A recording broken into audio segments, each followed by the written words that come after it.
So hello everyone. सो कैसे हैं आप लोग।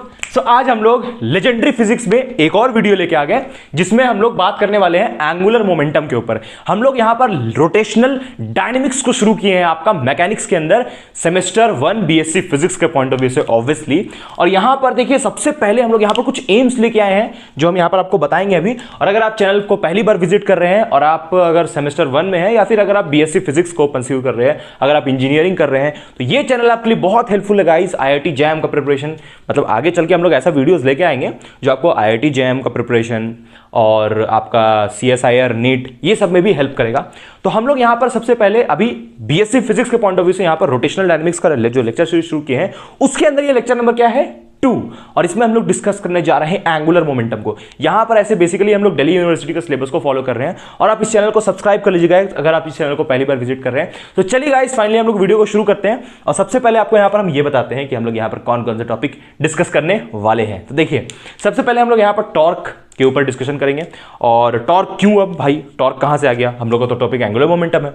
देखिए सीन कुछ ऐसा है कि हम लोग यहां पर एक लेक्चर और कर चुके हैं, लेक्चर नंबर 1, वो भी आपको देखना चाहिए, क्योंकि जो लेक्चर नंबर 1 है उसमें हम लोग बेसिक्स के ऊपर बात किए कि रोटेशनल डायनामिक्स चैप्टर पढ़ा क्यों जाता है और कुछ ऐसा सवाल जैसे कि आपका रोटेशनल डायनामिक्स मतलब अगर कोई ऑब्जेक्ट गोल गोल घूम रहा है तो मतलब वो रोटेशनल मोशन में है या फिर इस पे रोटेशनल डायनामिक्स का सारा लॉज एप्लीकेबल है। अच्छा, हम लोग यहां पर सबसे पहले इस चैप्टर का इंट्रोडक्शन लेक्चर नंबर 1 में कर चुके हैं, वो आपको देखना चाहिए वीडियो। उससे आपको समझ में आएगा कि ये चैप्टर हम लोग पढ़ क्यों रहे हैं। और उसमें हम लोग translatory motor motion, rotational motion ये सब के ऊपर डिस्कशन कर चुके हैं, तो आपको वीडियो जरूर से देखना चाहिए। ठीक है, आज हम लोग यहां पर सबसे पहले टॉर्क को डिस्कस इसीलिए करेंगे क्योंकि अगर आपको एंगुलर मोमेंटम समझना है, देखिए एंगुलर मोमेंटम के ऊपर 2 चीज आपका सिलेबस में दिया हुआ है।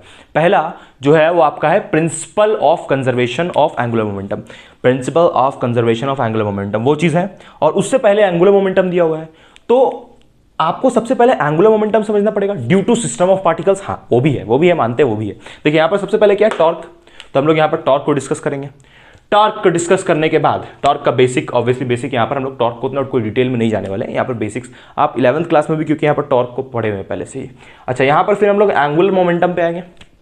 क्या होता है एंगुलर मोमेंटम, क्यों होता है, इसका फॉर्मूला क्या होता है, टॉर्क का इससे क्या रिलेशन है। और देखिए यहाँ पर ये जो थर्ड पार्ट है वीडियो का, जब हम लोग मतलब third part in the sense की जब आगे हम लोग वीडियो में प्रोसीड करेंगे तो हम लोग यहाँ पर जो आज का टॉपिक है बेसिकली लेक्चर नंबर 2 का जो टॉपिक है आज, उसके ऊपर फिर यहाँ पर डिस्कस करेंगे। क्या टॉपिक है भाई लेक्चर नंबर 2 का, ये देखिए यहाँ पर लिखा हुआ है angular momentum of system of particles. Sorry, यहाँ पर एंगुलर मोमेंटम ऑफ पार्टिकल्स का सिस्टम ऑफ पार्टिकल्स होगा, angular momentum of system of particles, इसके ऊपर डिस्कशन करेंगे। और उसके बाद फिर एंगुलर मोमेंटम एंड टॉर्क, मतलब कि एंगुलर मोमेंटम का टॉर्क से रिलेशन क्या है। बहुत मजा आएगा आपको इस छोटे से वीडियो में, थोड़ा लंबा हो जाएगा वीडियो। तो चलिए गाइस हम लोग फाइनली इस वीडियो को शुरू करते हैं। और यहाँ पर आप ये लिख लीजिए कि हम लोग यहाँ पर क्या क्या एम लेके चले हैं, अभी कंप्लीट करना है। तो चलिए गाइस, अच्छा आप एक कोशिश कीजिए कि आप वीडियो को पूरा देखने की कोशिश कीजिए, पूरा इन द सेंस कि ऐसा मत कीजिए कि आप मतलब थोड़ी देर बाद में देखिएगा या फिर ब्रेक करके देख रहे हैं या बीच से देख रहे हैं। तो ऐसे में क्या है कि आपको तो खुद समझ में आएगा ही नहीं, मतलब कि आपको पता नहीं चलेगा कि हम लोग यहाँ पर मेन डिस्कशन किसके ऊपर था, क्योंकि यहाँ पर वीडियो के बीच में इंपॉर्टेंट पॉइंट्स हम आपको बताते चलते हैं और वैसे फिर मजा भी नहीं आएगा आपको वीडियो देखने में। तो चलिए गाइस हम लोग इस वीडियो को शुरू करते हैं। और आप ज़्यादा से ज़्यादा इन वीडियोस को शेयर कीजिए और आपका जो दोस्त, आपका कोई दोस्त है जो बीएससी में है तो उससे भी आप इन वीडियोस को शेयर कीजिए। और आप किस चैप्टर को पढ़ रहे हैं वो भी यहाँ पर कमेंट करके बताइए। चलिए गाइस हम लोग फाइनली वीडियो को स्टार्ट करते हैं। सो चलिए गाइस हम लोग यहाँ पर टॉर्क को सबसे पहले समझते हैं। तो लिखिए टॉर्क, टॉपिक का नाम लिखिए टॉर्क। सबसे पहले हम लोग टॉर्क के ऊपर आते हैं, ये लेक्चर नंबर 2 है ना। लिखिए टॉर्क, सबसे पहले हम लोग आते हैं टॉर्क पे। देखिए ये जो है आपका वो नोटेशन है टॉर्क का। टॉर्क को ऐसे हम लोग टाउ से डिनोट करते हैं। टॉर्क को हम आपको जल्दी से आराम से समझाते हैं। देखिए टॉर्क का हम लोग सिंबल का यूज कर रहे हैं टाउ, और ऑब्वियसली ये वेक्टर क्वांटिटी है तो आप इसको ऐसे भी लिख सकते हैं टाउ और उसके ऊपर वेक्टर, ऐसे भी लिखना बिल्कुल सही रहेगा। अब ध्यान से सुनिएगा टॉर्क सबसे पहले है क्या, एकदम ईजी वर्ड में बताते हैं। सबसे आसान एग्जाम्पल, और सारा बुक में ये एग्जाम्पल दिया वो ये है कि दरवाजा वाला एग्जाम्पल, गेट वाला example, while opening a door. जैसे मान लीजिए कि यहाँ पर ये जमीन है और इस जमीन में यहाँ पर एक सपोर्ट है जिससे दरवाजा लगा हुआ है, मतलब इसमें दरवाजा फिट किया हुआ है, ठीक है। और ये दरवाजा का हिंग्स है। हिंग्स किसको बोलते हैं, हिंग जिससे दरवाजा फिक्स किया रहता है। मान लीजिए दरवाजा यहाँ से पाइवोटेड या फिर फिक्स किया हुआ है, ठीक है। अब सीन कुछ ऐसा है कि हमको इस दरवाजा को खोलना है। तो मान लीजिए बंद है, हम इसको इस तरफ खोलना चाहते हैं। हम इसको ऐसे खींच के इस तरफ खोलना चाहते हैं। यहाँ पर इसका हैंडल लगा हुआ है, इस हैंडल को हम पकड़ेंगे, ऐसे खींच करके इस दरवाजे को इस तरफ खोलेंगे। तो उसके लिए क्या करना पड़ेगा, इस पर फोर्स लगाना पड़ेगा, ऑब्वियसली फोर्स लगाना पड़ेगा। तो जब हम इसको ऐसे खींचते हैं तो इस पर फोर्स लगाते हैं, तो जब खींचेंगे तो ऐसे घूम जाएगा, ये घूम जाएगा। तो torque is nothing but a force, torque एक फोर्स ही है, लेकिन ऐसा फोर्स जो किसी ऑब्जेक्ट को गोल गोल रोटेट कर दे, जो किसी ऑब्जेक्ट में रोटेशनल इफेक्ट ले आए, that is torque. What is torque? Torque कुछ नहीं है भाई, टॉर्क एक फोर्स ही है, लेकिन टॉर्क और फोर्स में अंतर क्या है? बस टॉर्क एक ऐसा फोर्स है जो ऑब्जेक्ट को गोल गोल घुमा देता है किसी एक्सिस ऑफ रोटेशन के अबाउट। जैसे यहां पर देखिए, इस डोर का एक फिक्स्ड एक्सिस है, जरूरी नहीं है फिक्स एक्सिस होना, लेकिन इस डोर का हम लोग एग्जांपल ले रहे हैं। यहां पर ये डोर है, गेट बोलिए, डोर बोलिए, कुछ भी, ये डोर है, इसको हम लोग यहां पर फिक्स किया हुआ है, इसको ऐसे खींचिएगा तो ये घूम जाएगा, है ना, घूम जाएगा। तो यहां पर क्या प्रोड्यूस होगा? Rotational effect. और रोटेशनल डायनामिक्स हम आपको लेक्चर नंबर 1 में बता चुके हैं कि किसी फिक्स्ड एक्सिस के अबाउट होता है रोटेशनल मोशन। तो यहां पर तो ये गोल गोल घूम रहा है, तो गोल गोल कौन घुमा रहा है इसको? टॉर्क। हम लोग यहां पर फोर्स लगा रहे हैं, लेकिन एक बात का ध्यान दीजिएगा, हम लोग यहां पर फोर्स तो लगा ही रहे हैं। मान लीजिए कि हम लोग इसको ऐसे खींच रहे हैं, तो फोर्स मान लीजिए ऐसे लगा रहे हैं, इस पे फोर्स ऐसे, इस पे ऐसे खींच रहे हैं इसको, है ना, इस तरफ लगा रहे हैं फोर्स, ये फोर्स हुआ, इस तरफ फोर्स लगा रहे हैं। तो यहां पर तो बोर्ड है इसलिए हम आपको ऐसे करके दिखा रहे हैं। तो हम लोग फोर्स मान लीजिए इस तरफ लगा रहे हैं, तो यहां से एक हम लोग डिस्टेंस भी मेंटेन कर रहे हैं कि नहीं? ये दरवाजा का यहां पर जो हिंग्स है उससे एक डिस्टेंस भी मेंटेन कर रहे हैं, आर वेक्टर। इसको हम लोग बोलेंगे परपेंडिकुलर डिस्टेंस। आर वेक्टर मतलब क्या है? Perpendicular distance. ज्यादा टेंशन वाला बात नहीं है, यहां पर आर वेक्टर का मतलब परपेंडिकुलर डिस्टेंस है। कहां से इसको मेजर कर रहे हैं हम लोग? यहां से, मतलब ये एक्सिस है इस दरवाजा का, एक्सिस ऑफ रोटेशन है इस दरवाजा का, यहां पर क्या है? Axis of rotation. तो इस दरवाजा का एक्सिस ऑफ रोटेशन से ही हम लोग किसको मेजर कर रहे हैं? ये परपेंडिकुलर डिस्टेंस आर को। अब एक बात बताइए आप, हम लोग यहां पर 3 पॉइंट लेते हैं, आपको खुद जवाब देना है। देखिए यहां पर मान लीजिए इस पॉइंट को हम लोग बोलते हैं ए, जहां से हम लोग खींच रहे हैं, और यहां पर एक पॉइंट हम लोग लेते हैं बी, और यहां पर एक पॉइंट हम लोग लेते हैं सी। अब एक बात बताइए आप, ज्यादा टॉर्क, टॉर्क मतलब घुमाने वाला फोर्स, मतलब जो दरवाजा को हम लोग ऐसे घुमा रहे हैं तो एक फोर्स लगा रहे हैं और एक डिस्टेंस यहां पर मेंटेन किए हैं, तो दोनों को हमको मल्टीप्लाई करना पड़ेगा, तब हमको क्या मिलेगा? टॉर्क। मतलब टॉर्क का सिंपल मीनिंग क्या हुआ? Force into perpendicular distance. कहां से परपेंडिकुलर डिस्टेंस? जिस भी चीज को आप घुमाना चाहते हैं उससे। सिंपल वर्ड में टॉर्क को हम लोग ये बोल सकते हैं, फोर्स इनटू परपेंडिकुलर डिस्टेंस। कहां से? परपेंडिकुलर डिस्टेंस कहां से? From axis of rotation, axis of rotation से परपेंडिकुलर। एक्सिस ऑफ रोटेशन ये है, इसी के अबाउट नहीं, दरवाजा से घूमेगा। फील कर रहे हैं ना? ठीक है, समझ में आ रहा होगा आपको, उम्मीद करते हैं। वीडियो भी रिकॉर्ड हो रहा है, बिल्कुल। हाँ, तो आपको यहां तक समझ में आया होगा। अच्छा, अब यहां पर और भी कुछ है टॉर्क का, तो ये जनरल फॉर्मूला हो, यहां पर ये क्रॉस प्रोडक्ट नहीं है, ये मल्टीप्लिकेशन है। अच्छा, इसके बाद ध्यान से सुनिए, यहां पर हम लोग जब इसको ऐसे करके खींच रहे हैं, तो अगर हम इसको ए पॉइंट से खींचते हैं तो ये दरवाजा आराम से खुल जाएगा, लेकिन अगर इसको हम बीच से ऐसे करते हैं तो ये दरवाजा खुलने में दरवाजा को प्रॉब्लम होगा, हमको ज़्यादा फोर्स लगाना पड़ेगा। अगर हम बीच से इसको ऐसे करके इस तरफ खींचते हैं, लेकिन अगर सी पॉइंट से खींचते हैं तब क्या होगा? तब तो ये आर का वैल्यू ही 0 हो जाएगा। और आप दिमाग लगाइए, जहां पर दरवाजा फिक्स किया रहता है, गेट जहां पर फिक्स किया रहता है, मतलब ये देखिए गेट ये वाला यहां पर फिक्स किया हुआ है, अगर आप यहां से इसको खींचते हैं तब तो ये घूमेगा ही नहीं। क्यों? क्योंकि यहां पर परपेंडिकुलर डिस्टेंस क्या हो गया इस पॉइंट का? 0। देखिए परपेंडिकुलर डिस्टेंस ये है ना, आप पहले घटाएं परपेंडिकुलर डिस्टेंस, यहां पर आ गए, अब आप यहां पहुंच गए, तो यहां तो परपेंडिकुलर डिस्टेंस 0 हो गया, तो इसलिए टॉर्क भी क्या होगा? 0। तो हम यहां पर क्लियरली क्या बोल सकते हैं कि टॉर्क एट पॉइंट सी, और एक और टॉर्क कहां होगा? पॉइंट बी का, और एक और टॉर्क कहां है? पॉइंट ए का। सबसे ज्यादा टॉर्क कहां होगा? ए पॉइंट पे। सबसे ज्यादा टॉर्क कहां होगा? ए पॉइंट पे। सबसे ज्यादा टॉर्क ए पॉइंट पे क्यों होगा? क्योंकि ए पॉइंट का परपेंडिकुलर डिस्टेंस सबसे ज्यादा है। ठीक, सबसे ज्यादा है। और एक और चीज है यहां पर कि आप ए पे कितना ज्यादा फोर्स लगा रहे हैं, ये भी इंपॉर्टेंट है कि आप कितना ज्यादा इस पॉइंट पे फोर्स लगा के इसको ऐसे खींचते हैं, दैट इज ऑल्सो इंपॉर्टेंट। मतलब इसको आप कितना कस के इसको खींचते हैं, दैट इज ऑल्सो इंपॉर्टेंट। मतलब फोर्स में कितना ताकत, मतलब कितना फोर्स लगा रहे हैं, दैट इज ऑल्सो इंपॉर्टेंट। क्योंकि देखिए यहां पर फोर्स इंटू परपेंडिकुलर डिस्टेंस है ना, और परपेंडिकुलर डिस्टेंस आप क्या रखिएगा? ज्यादा से ज्यादा। यहां पर एक स्क्रू वाला भी एग्जांपल रहता है, जैसे आपके पास यहां पर रेंच है और आपको स्क्रू टाइट करना है, तो आप रेंच जो होता है उसको साइड से पकड़ते हैं, उसके बाद ऐसे स्क्रू को घुमाते हैं, मतलब तब ऐसे रेंच को स्क्रू में फिक्स करके ऐसे घुमाते हैं थोड़ा दूर से। समझ रहे बात? हाँ, तो परपेंडिकुलर डिस्टेंस आप क्या रखना चाहते हैं? ज्यादा से ज्यादा रखना चाहते हैं, और ये फोर्स भी आप ज्यादा रखना चाहते हैं, दोनों ज्यादा होना चाहिए। अगर दोनों का वैल्यू ज्यादा है, ये तो पक्का ज़्यादा होना ही चाहिए। फोर्स थोड़ा कम भी है तो चलेगा, ये दरवाजा खुल जाएगा, लेकिन ये परपेंडिकुलर डिस्टेंस के साथ समझौता नहीं करना है, इसको हमेशा आपको ज़्यादा से ज़्यादा लेना है। यानी हम लोग यहाँ पर अगर बात करें तो टॉर्क पॉइंट ए का सबसे ज़्यादा होगा, टॉर्क पॉइंट बी का उससे कम होगा, और टॉर्क पॉइंट सी का सबसे कम होगा।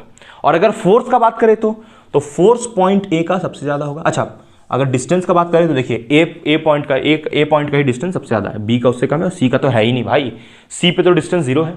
तो टॉर्क आपको उम्मीद करते समझ में आएगा कि है क्या चीज़, एक ऐसा फोर्स जो कि किसी ऑब्जेक्ट का घुमा दे गोल गोल, दैट इज टॉर्क। ये तो अब जनरल हम समझना, अंडरस्टैंडिंग हो गया। अब हम लोग आते हैं टॉर्क का मैथमेटिकल फॉर्मूला पे, तब तक आप इसको कॉपी कीजिए। आप कभी भी टॉर्क भूलिएगा तो ये सब आपको टॉर्क का बिल्कुल याद दिला देगा, आप इसको कॉपी कीजिए।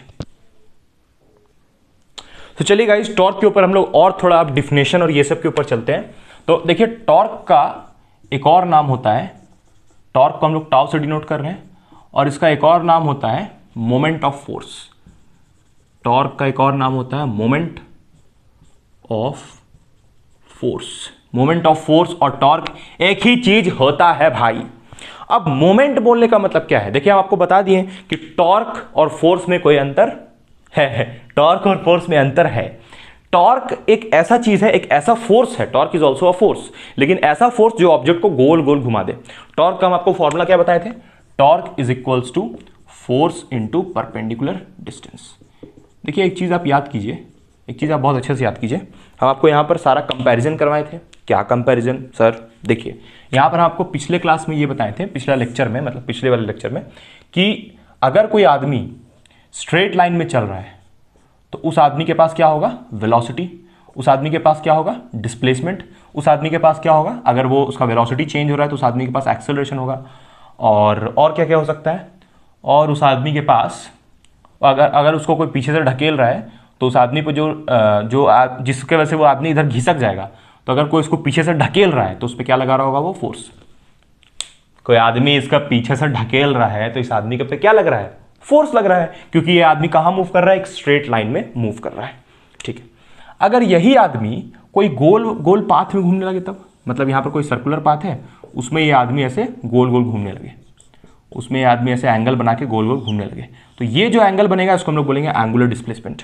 जैसे यहां पर डिस्प्लेसमेंट होता था एस, वैसे ही अगर एक बार को गोल गोल चक्कर मारने लगे आदमी तो इस आदमी का क्या होगा, एंगुलर डिस्प्लेसमेंट।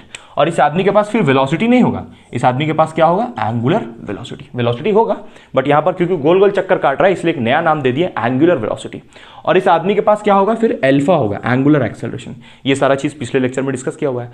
और यहां पर फोर्स लग रहा था कब, जब ये स्ट्रेट लाइन में चल रहा था, लेकिन अब क्योंकि ये गोल गोल घूम रहा है, यानी कि यहां पर रोटेशनल डायनेमिक्स वाला टर्म आएगा, और वो रोटेशनल डायनेमिक्स वाला टर्म कौन है, टॉर्क।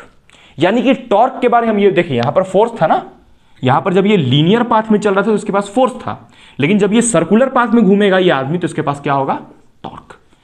तो टॉर्क एक ऐसा फोर्स है जो किसी बॉडी को गोल गोल घुमा दे, फिर से घूम के, वही बात। तो यानी कि यहां पर हम लोग क्लियर लिखते हैं, जैसे कि आपका डिस्प्लेसमेंट का होता है एंगुलर डिस्प्लेसमेंट, और वेलोसिटी का होता है एंगुलर वेलोसिटी, एक्सेलरेशन का होता है एंगुलर एक्सेलरेशन अल्फा, फोर्स का वैसे ही क्या होगा, टॉर्क। फोर्स का वैसे ही क्या होगा, टॉर्क। और आने वाला आगे जो लेक्चर होगा उसमें हम लोग ये भी पढ़ेंगे कि मास का होगा मोमेंट ऑफ इनर्शिया, मास का मोमेंट ऑफ इनर्शिया होगा। ये सब आगे लेक्चर में हम लोग आने वाले लेक्चर में पढ़ेंगे। ठीक है, ये तो आप समझ गए होंगे। चलिए हम लोग यहाँ पर टॉर्क का डिफिनेशन जल्दी से डिफाइन करते हैं, जल्दी से टॉर्क को डिफाइन करते हैं, और भी जितना डिस्कशन टॉर्क के ऊपर हो सकता है। टॉर्क का डायरेक्शन क्या होता है, टॉर्क का ऐसा यूनिट तो जानते हैं आप ग्रेजुएशन में, टॉर्क का ऐसा यूनिट, ये सब आपको पता होना चाहिए। फिर भी हम आपको बता देते हैं, देखिए यहाँ पर फोर्स है ना, तो फोर्स को आप न्यूटन में मेजर करते हैं और डिस्टेंस को मीटर में, तो टॉर्क का यूनिट होगा न्यूटन मीटर, है ना, टॉर्क का यूनिट होगा न्यूटन मीटर। और सीजीएस में आप इसको बोल सकते हैं डाइन, और मीटर को क्या बोलेंगे आप, सेंटीमीटर, डाइन सेंटीमीटर। तो डाइन सेंटीमीटर इसका सीजीएस यूनिट होगा। ये सब कोई बहुत बड़ा चीज़ नहीं, सबका आपको कोई काम नहीं है। और आप ये कमेंट करके बताइए कि आप जिस कॉलेज में हैं क्या वहाँ का प्रोफेसर आपको न्यूमेरिकल्स करवा रहा है टॉर्क के ऊपर, एंगुलर मोमेंटम के ऊपर। हालांकि इसका नीड तो नहीं है, न्यूमेरिकल्स तो मतलब मैथमेटिकल फिजिक्स जो हम लोग पढ़ते हैं उसी में ये सब का ज़रूरत है। बाकी अगर आपको करवा रहा है तो आप कमेंट करके बताइए कि क्या आपका कॉलेज में पढ़ाया कैसे जा रहा है, कैसा वहाँ पर प्रोफेसर है, आपको कैसा लग रहा है आपका कॉलेज फर्स्ट ईयर, है ना। चलिए तो हम लोग आगे कंटिन्यू करते हैं। तो देखिए टॉर्क को हम लोग ये बोल सकते हैं कि that force which produces rotational motion on a body. वो फोर्स जो किसी ऑब्जेक्ट पे रोटेशनल मोशन प्रोड्यूस कर दे उसका हम लोग बोलते हैं टॉर्क, ठीक है, या फिर रोटेशनल इफेक्ट, कुछ भी बोल सकते हैं आप। अच्छा, और हम लोग ये बोल सकते हैं, अच्छा अब टॉर्क को थोड़ा सा डायरेक्शन और ये सब के ऊपर डिस्कशन करते हैं। देखिए यहाँ पर जैसे मान लीजिए कि मेरे पास 3 एक्सिस है, यहाँ पर एक्स वाई जेड 3 एक्सिस है, ये 3 एक्सिस हुआ, इसको हम बोल देते हैं Y axis, this is X axis and this is Z axis. उल्टा भी कर सकते हैं आप, यहाँ जेड यहाँ वाई यहाँ एक्स ले सकते हैं, कोई दिक्कत नहीं है। आप एक्स को चाहे तो यहाँ भी ले सकते हैं, फिर वाई को यहाँ लीजिए, तब जेड को यहाँ लीजिए। ग्रेजुएशन में आप पहुँच गए, इतना आपको बीएससी में पहुँच गए, इतना आपको समझ में आता होगा, ठीक है। अब हम लोग एक काम करते हैं कि यहाँ पर एक 3 डायमेंशनल प्लेन लेते हैं। देखिए ये 3 डायमेंशनल एक प्लेन है ना, और यहाँ पर ओरिजिन है, दिस इज ओरिजिन, और यहाँ ओरिजिन से हम लोग एक परपेंडिकुलर डिस्टेंस लेते हैं। ओरिजिन से हम लोग एक परपेंडिकुलर डिस्टेंस यहाँ पर लेने वाले हैं, सॉरी ओरिजिन से हम लोग यहाँ पर एक परपेंडिकुलर डिस्टेंस लेने वाले हैं। This is perpendicular distance from the origin, और इस ऑब्जेक्ट पे मतलब हम लोग यहाँ पर बेसिकली टॉर्क निकालना चाहते हैं, तो ये परपेंडिकुलर डिस्टेंस हुआ, this is perpendicular distance R, और मान लीजिए कि यहाँ पर कोई ऑब्जेक्ट है, उस पर फोर्स हम इस तरफ लगा रहे हैं एफ। एक ऑब्जेक्ट है, मतलब ऑब्जेक्ट कौन है, ये प्लेन को हम लोग ऐसे रोटेट करवाना चाहते हैं, ऐसे ऐसे गोल गोल घूमने वाला है ये, ठीक है। ये जो प्लेन आपको दिख रहा है ये ऐसे गोल गोल रोटेशनल मोशन करने वाला है इस एक्सिस के अबाउट। तो इस एक्सिस से हम लोग एक परपेंडिकुलर डिस्टेंस लिए, इस तरफ हम फोर्स लगाएं, तो इस तरफ जब फोर्स लगाएंगे तो ये ऐसे करके घूमेगा गोल गोल, ठीक है। अच्छा, इसको हम लोग क्या करते हैं, पैरेलली इस तरफ शिफ्ट करते हैं, यहाँ पर लेके आते हैं, इसको शिफ्ट करके यहाँ ले आते हैं एक बार। तो इसको हम लोग बेसिकली यहाँ पर टॉर्क का डायरेक्शन निकालना चाहते हैं कि किस तरफ होगा। तो यहाँ पर देखिए ये ऑब्जेक्ट ऐसे घूमेगा, देखिए पैरेलल शिफ्टिंग ऑफ वेक्टर किए, फोर्स यहाँ एफ है तो इसको पैरेलल शिफ्ट करके यहाँ ले आएंगे, और ये एंगल कितना होगा रोटेशनल वाला, थीटा। तो ये है आपका आर और ये है आपका एफ। तो जब आप आर से एफ कीजिएगा, आर क्रॉस एफ, आर से एफ, तो ये टॉर्क कहाँ जाएगा, ऊपर। देखिए ये आर हुआ, आर से आपको अपना 4 फिंगर को कहाँ घुमाना है, एफ के तरफ, आर से एफ, तो ये आपका आर हुआ, ये आपका आर हुआ, आर से एफ यानी कि ऊपर, आर से एफ, देखिए एफ उस तरफ है ना, एफ उस तरफ लग रहा है, आर से एफ यानी कि ऊपर, तो ये हो गया आपका टॉर्क का डायरेक्शन। अब देखिए यहाँ पर आर और एफ दोनों के टॉर्क क्या है, परपेंडिकुलर, आर और एफ दोनों के टॉर्क क्या है, परपेंडिकुलर। और यहाँ पर टॉर्क का डायरेक्शन बताने के लिए हम लोग कौन सा रूल यूज किए हैं, राइट हैंड थंब रूल। तो यहाँ पर राइट हैंड थंब रूल हम लिख देते हैं, जैसे मेरा ये थंब है और मेरा ये 4 फिंगर है, तो ये जो 4 फिंगर है उसको हमको कर्ल करना है, किधर से किधर, आर से एफ की तरफ। ध्यान से, एफ से आर नहीं, आर से एफ। क्यों ऐसा वो हम बताएंगे अभी। आर क्रॉस एफ ही करना है आपको, एफ क्रॉस आर नहीं करना है, क्योंकि आपको पता है कि क्रॉस प्रोडक्ट एक वेक्टर क्वांटिटी का होता है और क्रॉस प्रोडक्ट से आंसर अलग अलग आता है। अगर आप एफ क्रॉस आर कीजिएगा तो आंसर कुछ और आएगा, अगर आप आर क्रॉस एफ कीजिएगा तो आंसर कुछ और आएगा। ये सारा चीज़ आपको मैथमेटिकल फिजिक्स में बताया हुआ है, कर्ल वाला टॉपिक में। आप प्लेलिस्ट में जाकर वीडियोस चेक कर सकते हैं, अपलोडेड है बहुत सारा वीडियो, मतलब लगभग सिलेबस लगभग तो कंप्लीट तो नहीं है, लेकिन हाँ कम से कम ऐसा हम लोग बोल सकते हैं कि 75% of the syllabus mathematical physics का कंप्लीट है सेमेस्टर 1 का। प्लेलिस्ट में आप जाके देख सकते हैं।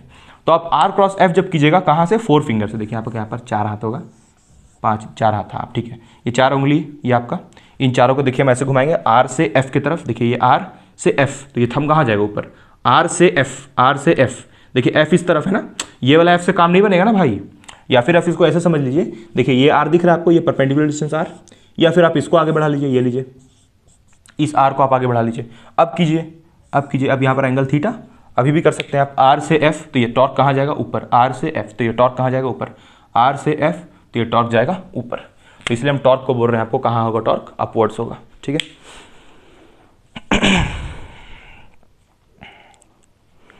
तो टॉर्क का डायरेक्शन आर और एफ दोनों के परपेंडिकुलर होता है। Torque is perpendicular to the plane of R vector and F vector. Force vector और पोजीशन वेक्टर, इस आर को आप पोजीशन वेक्टर भी बोल सकते हैं, या फिर इस आर को आप परपेंडिकुलर डिस्टेंस बोल सकते हैं, ये वाला परपेंडिकुलर डिस्टेंस। तो चलिए अब हम लोग फाइनली यहाँ पर टॉर्क का एक फॉर्मूला लिखते हैं। तो टॉर्क का देखिए फॉर्मूला ये होता है, torque is equals to R cross F. Torque एक वेक्टर क्वांटिटी है, इसलिए यहाँ पर क्या होगा, क्रॉस प्रोडक्ट और एफ को क्रॉस करने से टॉर्क का डायरेक्शन आ जा रहा है, कहाँ आ रहा है, ऊपर। तो देखिए ऐसा नहीं कि जिस तरफ हम फोर्स लगाते हैं उधर ही टॉर्क होता है। क्या बोल रहे हैं सर? जिस तरफ हम फोर्स लगाएंगे ऐसा कोई जरूरी नहीं है कि टॉर्क उधर ही होगा।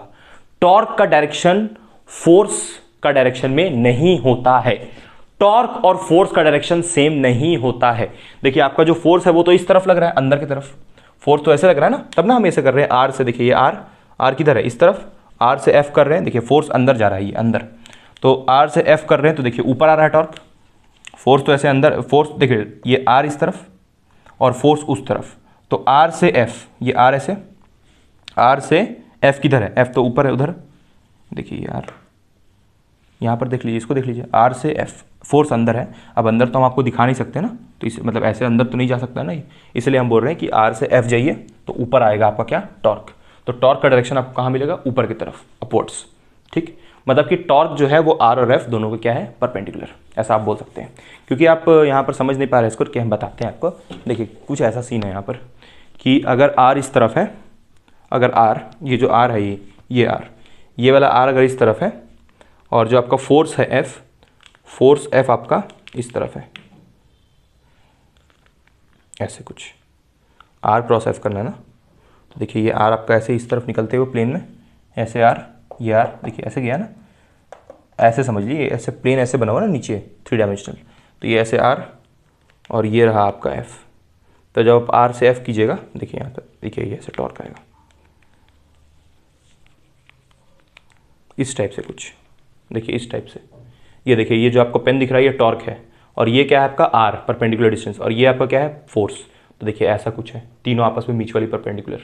ठीक है, तो वही हम लिख रहे हैं कि torque is perpendicular to the plane of R and F. R से एफ कब कीजिए, यहाँ पर देखिए आर से एफ, ये रहा आपका आर और ये रहा आपका एफ। तो ऐसे करके ये रहा आपका आर और ये रहा एफ। तो आर में रखें हाथ और ऐसे एफ की तरफ घुमाए, फोर्स इधर है ना, तो एफ की तरफ घुमाए, तो थंब कहाँ आ रहा है, ऊपर आ रहा है। तो ऊपर आ रहा है यानी कि टॉर्क कहाँ होगा, ऊपर। ऐसे हम आपको बताने की कोशिश कर रहे हैं। खैर इसको इतना टेंशन नहीं लीजिएगा, आपको डायरेक्शन समझ में नहीं आ रहा है तो कोई बात नहीं। तो चलिए हम लोग एक काम करते हैं अब कि इसको हटाते हैं और टॉर्क में आगे प्रोसीड करते हैं, जो आपका बचा हुआ और इंपॉर्टेंट चीज़ है जो टॉर्क में समझने के लिए। तो आपको देखिए यहाँ पर यही समझ में आया कि टॉर्क भैया क्या होता है। तो टॉर्क एक वेक्टर क्वांटिटी है, जो ऐसा फोर्स है जो किसी बॉडी को रोटेट कर दे, रोटेशनल इफेक्ट प्रोड्यूस कर दे बॉडी में। देखिए यहाँ पर भी आप टॉर्क का डायरेक्शन निकाल सकते हैं। जैसे मान लीजिए कि इस ऑब्जेक्ट पे, जैसे ये जो आदमी है, ये आदमी पर मान लीजिए कि फोर्स लग रहा है इस तरफ, ये इस पे फोर्स लग रहा है एफ इस तरफ, ठीक है, और ये इसका परपेंडिकुलर डिस्टेंस है आर, कहाँ से, ओरिजिन से। तो ये इस आदमी का एक्सिस ऑफ रोटेशन हुआ ये वाला, ठीक है। तो ये आर हुआ और ये एफ हुआ, तो इस आर को हम लोग आगे बढ़ा देते हैं, ये आर को आगे बढ़ा दिया और एफ इस तरफ। तो आप कहाँ से कहाँ जाइएगा, आर से एफ। तो टॉर्क कहाँ आ रहा है, बाहर। देखिए इस आदमी को फोर्स कैसे लग रहा है, ऐसे लग रहा है ना, ये फोर्स हुआ इस आदमी का और ये उसके बीच का एंगल हुआ, ठीक है। तो आप यहाँ पर कहाँ से कैसे जाइएगा, आर से एफ, आर से एफ की तरफ। थोड़ा ये परपेंडिकुलर डिस्टेंस चाहिए, परपेंडिकुलर होता भी है आर और एफ। तो ये आर, ये देखिए एफ, आर यहाँ पर था, आर यहाँ पर था, तो उसी आर को हम लोग आगे बढ़ा दिए। तो आपको आर से एफ जाना है, आर से एफ की तरफ एंगल बनाना है, आर क्रॉस एफ, है ना। तो आर से एफ, आर से एफ, तो कहाँ आ रहा है टॉर्क, बाहर। यानी इस केस में टॉर्क कहाँ होगा, आउटवर्ड्स। इस केस में टॉर्क कहाँ होगा, अपवर्ड्स। क्लियर है। यानी कि टॉर्क जो होता है वो फोर्स के डायरेक्शन में नहीं होता है। और यहाँ पर हम लोग क्लियरली बोल सकते हैं कि जो मेरा टॉर्क है वो किसका रोटेशनल एनालॉगी है। यहाँ पर जो फोर्स का रोटेशनल एनालॉगी कौन है, टॉर्क। टॉर्क क्या है, फोर्स का रोटेशनल इफेक्ट। ठीक है, समझ गए होंगे आप, हमको लगता है, उम्मीद करते हैं। अगर समझ गए तो कमेंट करके बताइए कि आपको समझ में आया कि नहीं कि टॉर्क क्या होता है। चलिए गाइस हम लोग आगे वीडियो में प्रोसीड करते हैं एंगुलर मोमेंटम की तरफ। तो 2 मिनट गाइज यहाँ पर हम लोग टॉर्क को, 2 मिनट गाइज यहाँ पर टॉर्क को हम थोड़ा और समझ लें।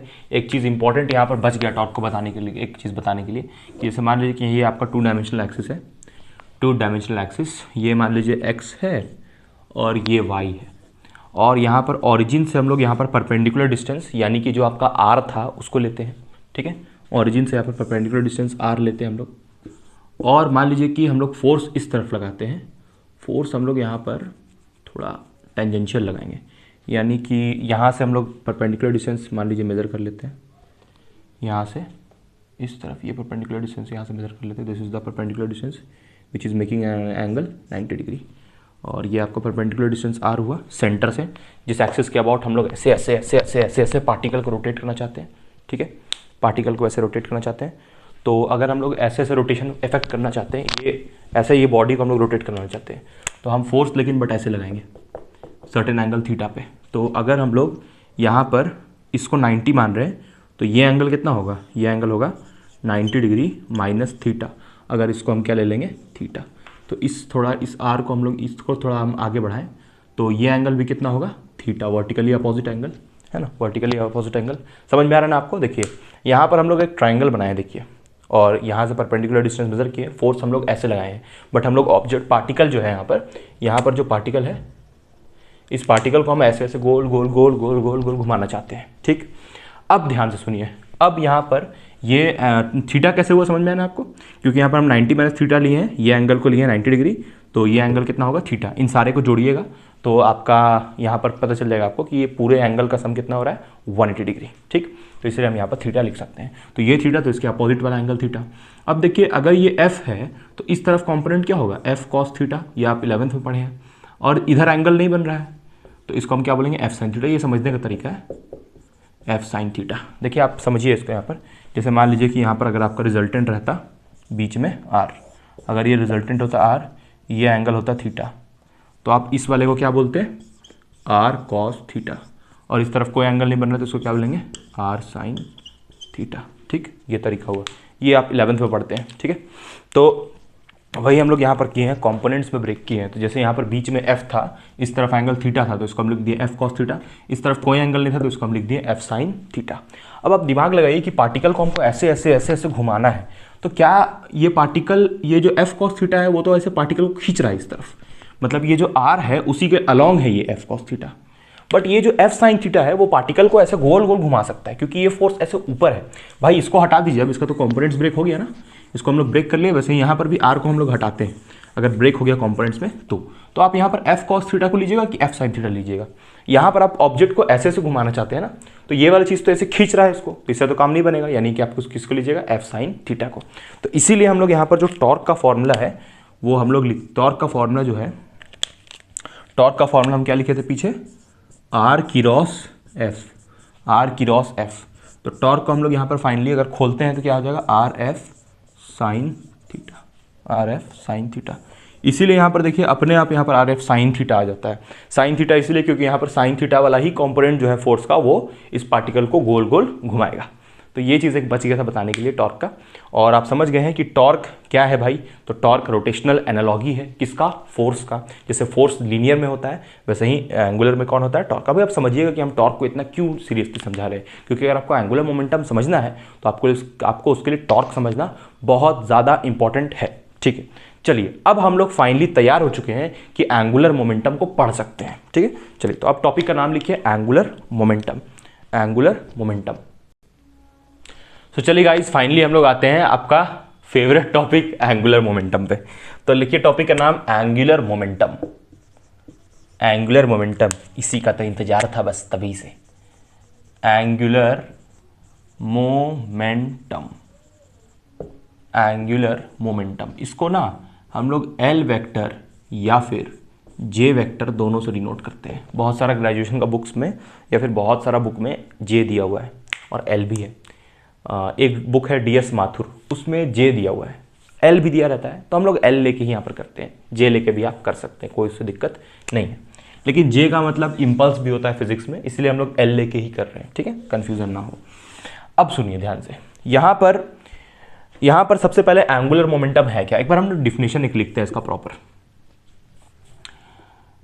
एंगुलर मोमेंटम ना एक पार्टिकल या फिर सिस्टम ऑफ पार्टिकल सबके लिए डिफाइंड है। क्या हम बोल रहे हैं देखिए बताते हैं। Angular momentum of a particle is angular momentum of a particle is the moment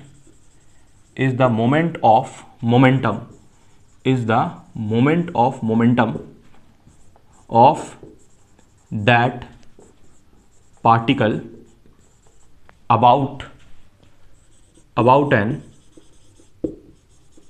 an axis of rotation। देखिए क्या बोल रहा है, angular momentum of a particle is the moment of momentum, moment of momentum. याद कीजिए पीछे जो torque था वो मोमेंट ऑफ फोर्स था, वैसे ही angular momentum moment of momentum होता है। क्या क्या बोल रहे हैं सर? देखिए यहां पर ध्यान से हम बताते हैं आपको।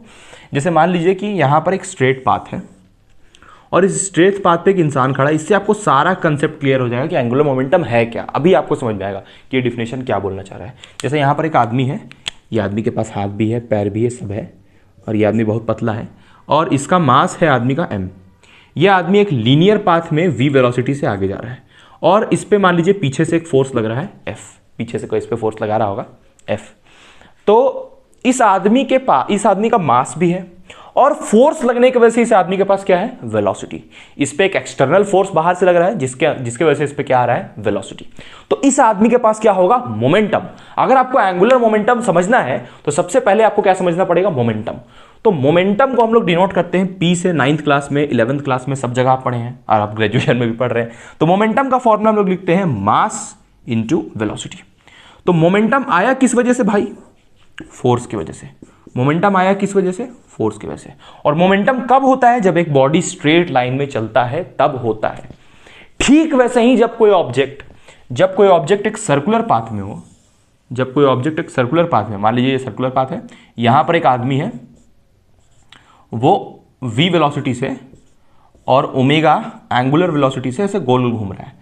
इस आदमी के पास मान लीजिए कि ओमेगा एंगुलर वेलोसिटी है और उससे ऐसे गोल गोल गोल गोल गोल गोल चक्कर काट रहा है। तो इस आदमी क्योंकि ये आदमी गोल गोल घूम रहा है तो उस पर लगने वाला ये रोटेशनल इफेक्ट कर रहा है। तो रोटेशनल इफेक्ट है, यानी कि इस पे क्या लग रहा होगा? अगर कोई इस पे एक्सटर्नल फोर्स लगा रहा है तो वो कौन होगा? टॉर्क। उस एक्सटर्नल फोर्स जो कि इस बॉडी का इस सेंटर के अबाउट रोटेशनल इफेक्ट प्रोड्यूस कर रहा है। मान लीजिए जैसे यहां पर ये आदमी था, इस आदमी पे फोर्स लग रहा था तो उसी की वजह से ये आदमी आगे बढ़ रहा था। वैसे ही जब ये आदमी ऐसे गोल गोल चक्कर काटना चाहता है तो इस पे क्या लगेगा? फोर्स लगेगा, लेकिन वो फोर्स इस आदमी को गोल गोल घुमा रहा है ना, तो इस आदमी पे क्या हो जाएगा? वो टॉर्क हो जाएगा। इस आदमी पे क्या लगने लगेगा?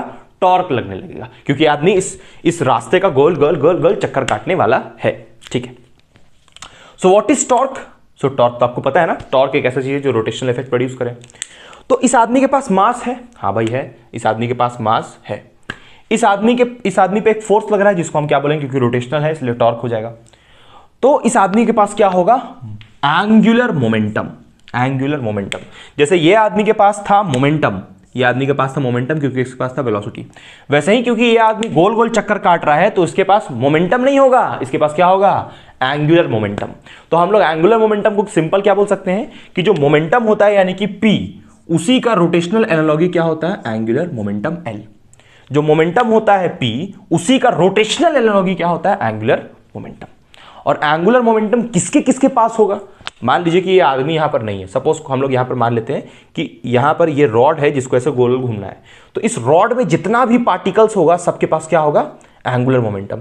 अगर ये रॉड ऐसे गोल गोल घूम रहा है तो इसमें जितना भी आपको पार्टिकल्स दिख रहा है, इन सारे पार्टिकल्स के पास क्या होगा? Angular momentum.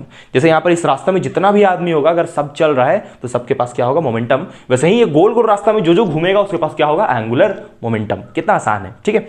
अच्छा, एंगुलर मोमेंटम हर पार्टिकल के वैसे होगा, हर पार्टिकल के पास होगा। यहां पर जैसे जितना भी आदमी लोग चलेगा, जैसे आप एक कहानी सुने होंगे, एक कहानी नहीं मतलब कि ये कॉमन सा बात है कि जैसे मान लीजिए यहाँ पर एक लकड़ी रखा हुआ है, लड़की नहीं लकड़ी, यहाँ पर एक और लकड़ी रखा हुआ है और यहाँ पर एक और लकड़ी रखा हुआ है और यहाँ पर एक और लकड़ी रखा हुआ है और यहाँ पर एक और लकड़ी रखा हुआ है, लकड़ी। तो इस पर हम फोर्स लगाते हैं यहाँ से F, तो ये सारा लकड़ी ऐसे गिर जाएगा। अगर ये लकड़ी गिरता है तो उसकी वजह से सारा जितना भी यहां पर लकड़ी रखा हुआ है सब गिर जाएगा, ठीक, क्योंकि सारे के पास क्या आ जाएगा? मोमेंटम। सबके पास मास है और इन सारे के ऊपर वेलोसिटी आ जाएगा, तो ये सारा एक साथ गिर जाएगा। ठीक वैसे ही यहां पर जितना भी पार्टिकल है वो अगर गोल गोल घूम रहा है तो उसके लिए रिस्पॉन्सिबल कौन होगा? टॉर्क। जैसे यहां पर इन सबको गिराने के लिए रिस्पॉन्सिबल कौन है? फोर्स। वैसे ही इन सारे पार्टिकल्स को रोटेट करने के लिए रिस्पॉन्सिबल कौन है? टॉर्क। क्लियर है? तो यानी कि अगर किसी बॉडी में एंगुलर मोमेंटम आएगा तो वो किसके वजह से आएगा? टॉर्क के वजह से आएगा। किसी भी बॉडी में अगर एंगुलर मोमेंटम आना है तो किसकी वजह से आएगा? टॉर्क की वजह से आएगा। किसी भी बॉडी में अगर मोमेंटम आना है तो किसकी वजह से आएगा? फोर्स की वजह से आएगा। ठीक, ये हुआ आपका बेसिक कंसेप्ट किसका? एंगुलर मोमेंटम का। अच्छा, हम पीछे लिखे थे टॉर्क का फॉर्मूला। टॉर्क का फॉर्मूला हम पीछे क्या लिखे थे, इसका फॉर्मूला के ऊपर एंगुलर मोमेंटम को थोड़ा डिस्कस करते हैं। टॉर्क का फॉर्मूला हम पीछे लिखे थे R क्रॉस F। वैसे ही आपका जो एंगुलर मोमेंटम होता है उसका फॉर्मूला होता है R क्रॉस P। देखिए मोमेंट ऑफ फोर्स, ये देखिए फोर्स, और ये क्या होगा मोमेंट ऑफ फोर्स, ये मोमेंटम, तो ये मोमेंट ऑफ मोमेंटम। ध्यान से फिर से, फोर्स तो ये क्या है मोमेंट ऑफ फोर्स, मोमेंटम तो क्या ये क्या है मोमेंट ऑफ मोमेंटम। कंपैरिजन हो गया, ठीक है। ये बेसिक कंपैरिजन हुआ आपका टॉर्क और एंगुलर मोमेंटम में, टॉर्क और सॉरी मोमेंटम और एंगुलर मोमेंटम में। तो अब देखिए, अब इसको पढ़िए डिफिनेशन को। Angular momentum of a particle is the moment of momentum of that particle about an axis of rotation. मतलब इस पार्टिकल का अगर हम बात करें एंगुलर मोमेंटम का, तो हमको तो वो कैसे डिफाइंड होगा, तो वो तब डिफाइंड होगा जब ये ऑब्जेक्ट गोल गोल घूमेगा। वही लिखा हुआ है यहां पर कि एंगुलर मोमेंटम किसी भी पार्टिकल का तब डिफाइन होगा जब ये एक एक्सिस के अबाउट गोल गोल रोटेट करेगा। अगर कोई ऑब्जेक्ट रोटेट नहीं कर रहा है तो उसके पास क्या होगा मोमेंटम होगा, तब वो स्ट्रेट लाइन में चल रहा होगा तब। समझ रहे बात को? मतलब अगर एंगुलर मोमेंटम आना है तो सबसे पहले एक फिक्स्ड एक्सिस के अबाउट रोटेशनल मोशन होना चाहिए। इसीलिए एंगुलर मोमेंटम किस टॉपिक में दिया है, रोटेशनल मोशन में दिया है। कितना आसान है एंगुलर मोमेंटम को समझना। तो ये देखिए एंगुलर मोमेंटम का फॉर्मूला, देखिए दोनों को कंपेयर कीजिए। टॉर्क का जैसे R क्रॉस F है वैसे ही एंगुलर मोमेंटम भी एक वेक्टर क्वांटिटी है क्योंकि उसके पास डायरेक्शन है। अब सबसे पहले यहां पर डायरेक्शन सर कहां है, तो जैसे टॉर्क, जैसे देखिए एक बात बताइए, पीछे जो हम लोग पढ़े थे उसमें क्या फोर्स और टॉर्क का डायरेक्शन सेम था? आप खुद बताइए, सोच के बताइए, क्या फोर्स और टॉर्क का डायरेक्शन सेम था? जवाब है नहीं सर, नहीं था। ठीक वैसे ही जो आपका मोमेंटम होता है और जो एंगुलर मोमेंटम होता है, दोनों का डायरेक्शन अलग अलग होता है। चलिए अब हम लोग देखते हैं कि डायरेक्शन कैसा होता है, अलग अलग कैसे होता है, और वो डायरेक्शन किसके हेल्प से निकालना है, आपका favourite right hand thumb rule से। तो आप इसको कॉपी कीजिए, फिर हम लोग एंगुलर मोमेंटम का डायरेक्शन के ऊपर आते हैं फाइनली। तो कंक्लूजन हम लोग देखिए अभी डायरेक्शन के ऊपर बात करेंगे। पहले कंक्लूजन देखिए हम लोग यहां पर लिख लेते हैं कि हम लोग ये समझ में आया कि जैसे हम लोग जब बात करते थे टॉर्क का, जब बात करते थे हम लोग टॉर्क का, तो उसको क्या बोलते थे, force, force into perpendicular distance. तो अगर हम लोग बात करेंगे एंगुलर मोमेंटम का, अगर हम लोग बात करेंगे एंगुलर, मतलब हम लोग ये इसलिए लिख रहे हैं ताकि आपको ये समझ में आए कि हम लोग कैसे आपका जो लीनियर मोशन है उसको रोटेशनल मोशन से कंपेयर कर रहे हैं। एंगुलर मोमेंटम को क्या लिखते हैं हम लोग लिखते हैं एंगुलर मोमेंटम को मोमेंटम इंटू परपेंडिकुलर डिस्टेंस। अब देखिए इसका मतलब इंटू है और जो फॉर्मूला लिख रहे हैं उसका मतलब वहां पर क्या था, क्रॉस था। तो एंगुलर मोमेंटम का अगर हम लोग जैसे फॉर्मूला लिख रहे हैं L vector is equals to R cross P, ठीक। तो हम लोग एल इज इक्वल्स टू क्या लिख सकते हैं, R cross P. R cross P cross product है ना, तो इसको क्या लिखेंगे हम लोग, आर पी साइन थीटा। और इसको और लिख सकते हैं L is equals to P का मोमेंटम का वैल्यू अभी हम पीछे आपको बताए थे, मोमेंटम का मतलब होता है मास इंटू वेलोसिटी। तो मोमेंटम की जगह पे mass into velocity sine theta. तो L is equals to M V R sine theta, where m is the mass of the body, v is the velocity of the body and r is the radius about the axis of rotation. मतलब जैसे हम लोग यहाँ पर circular path लिए थे ना, इस सर्कुलर पाथ में मास बॉडी का क्या था, m था, और यहाँ पर सेंटर था, तो उस सेंटर से डिस्टेंस क्या ले रहे थे, r, और उस बॉडी का मास क्या था, बॉडी नहीं बॉडी, उस बॉडी का मास था m, और उस बॉडी के पास वेलोसिटी क्या था, v। तो ये सारा चीज़ को जोड़ के हम क्या निकालेंगे, उस बॉडी का एंगुलर मोमेंटम, और कुछ एंगल भी बनेगा ना, थीटा, ठीक है। तो अब उसके डायरेक्शन के ऊपर आते हैं। पहले हम क्या करते हैं, काम करते हैं कि आपको डायरेक्शन इसमें समझाते हैं, ये 2 डायमेंशनल सरफेस में ये जो हम 2D बनाए हैं उसमें आपको डायरेक्शन समझाते हैं। चलिए देखिए इसमें समझाते हैं आपको एक बार डायरेक्शन की कैसे निकालना है। राइट हैंड थंब रूल से ही निकालना है। देखिए सिंपल है, बहुत सिंपल है, जैसे हम लोग पीछे कर रहे थे वैसे ही है यहाँ पर। जैसे ये आपका मान लीजिए हाथ है, उम्मीद करते हैं आपको इधर दिख रहा होगा, ये आपका हाथ है, तो 4 फिंगर को आपको क्या करना है, आर क्रॉस पी करना है, आर क्रॉस पी की तरफ घुमाना है। तो आपको ये थंब क्या दे देगा, एल दे देगा, ठीक। तो आपको थंब क्या देगा, आपका एल, और राइट हैंड लेना है, ठीक है, राइट हैंड लेना है, ठीक, राइट हैंड यानी कि ये वाला हाथ, राइट हैंड, ठीक है। चलिए अब हम लोग यहाँ पर आते हैं 2D फिगर पे। ये 2D एक फिगर सर्कल है यहाँ पर, ठीक। यहाँ पर ये सर्कल का सेंटर है और ये है आपको परपेंडिकुलर डिस्टेंस आर वेक्टर, ठीक। और इस बॉडी का मोमेंटम मान लीजिए इस तरफ है P, मोमेंटम इस तरफ है P, ठीक। तो आपको यहाँ पर क्या करना है, आर क्रॉस पी है, आर से पी की तरफ। देखिए आर क्रॉस पी कीजिएगा, पी क्रॉस आर नहीं, क्योंकि उसका आंसर दूसरा आएगा। ठीक है, तो आप इस आर को थोड़ा आगे बढ़ा लीजिए, आर को बढ़ा के इस तरफ कर लीजिए। तब देखिए आर से पी की तरफ, यानी कि कुछ ऐसे थीटा एंगल घूम रहे हैं आप, आर से पी, आर से पी, तो आपका एल कहाँ आ रहा है, बाहर, आर से पी तो एल आ रहा है बाहर। यानी कि आर और पी, यानी कि जो परपेंडिकुलर डिस्टेंस है और जो लीनियर मोमेंटम है, दोनों के परपेंडिकुलर होता है एंगुलर मोमेंटम। क्योंकि देखिए ये जो थंब है किसका डायरेक्शन बताएगा, एंगुलर मोमेंटम का। तो आप क्या कर रहे हैं यहां पर, आर से पी, तो यानी कि आर से पी की तरफ जा रहे हैं, तो थंब कहां आ रहा है, बाहर आ रहा है। थंब कहां आ रहा है, बाहर आ रहा है, यानी कि एंगुलर मोमेंटम कहां होगा, बाहर होगा। ठीक, एंगुलर मोमेंटम कहां होगा, बाहर होगा। तो यहां पर ये हम लोग फिर से दोबारा लिख सकते हैं कि L vector is perpendicular to the plane, L vector is perpendicular to the plane of angular momentum and radius vector. Angular momentum और रेडियस वेक्टर, सॉरी मोमेंटम और रेडियस दोनों के परपेंडिकुलर होगा एंगुलर मोमेंटम। देखिए दोनों को प्लेन के perpendicular, मतलब ऐसे निकल आ रहा है ना, एल इधर आ रहा है बाहर की तरफ। क्लियर है, आपको समझ में आ गया होगा, ये उम्मीद करते हैं।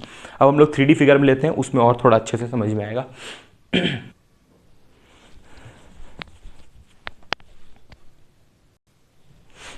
चलिए गाइस, फाइनली हम लोग वो जो आपका 3 डायमेंशनल एक्सिस है उसमें भी एक बार मोमेंटम को थोड़ा समझ लेते हैं, लीनियर ये है एंगुलर मोमेंटम को। देखिए यहाँ पर ये आपका 3 डायमेंशनल एक्सिस हुआ, इसको हम लोग बोलते हैं एक्स, इसको हम लोग बोल लेते हैं वाई, और इसको हम लोग बोल लेते हैं चलिए जेड। ठीक, और यहाँ पर इस पॉइंट से हम लोग एक परपेंडिकुलर डिस्टेंस लेते हैं आर वेक्टर। यहाँ पर नहीं लेते हैं तो फिर 2D हो जाएगा, हम लोग यहाँ पर 3 डायमेंशनल के ऊपर बात करने वाले हैं।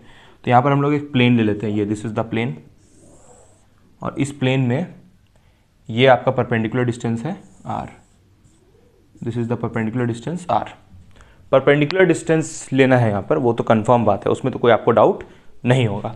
अब मान लीजिए कि यहाँ पर पार्टिकल है, तो इस पार्टिकल पे जब हम फोर्स लगाते हैं तो इसका मोमेंटम इस तरफ आता है। अरे भाई मोमेंटम कब आएगा पार्टिकल पे, जब हम उस पर फोर्स लगाएंगे, तभी उस ऑब्जेक्ट के पास क्या आएगा, मोमेंटम आएगा, जो कि उस ऑब्जेक्ट को गोल गोल घुमा देगा। ठीक है, तो उस पार्टिकल पे मोमेंटम कैसे आएगा, मोमेंटम का फॉर्मूला मास इनटू वेलोसिटी। तो इस डायरेक्शन में उस पार्टिकल के पास क्या आने वाला है, मोमेंटम। तो हम सबसे पहले यहां पर पता क्या करना चाहते हैं, हम यहां पर एंगुलर मोमेंटम का डायरेक्शन निकालना चाहते हैं, क्योंकि एंगुलर मोमेंटम का फॉर्मूला क्या है, R cross P. R cross P is the formula for angular momentum.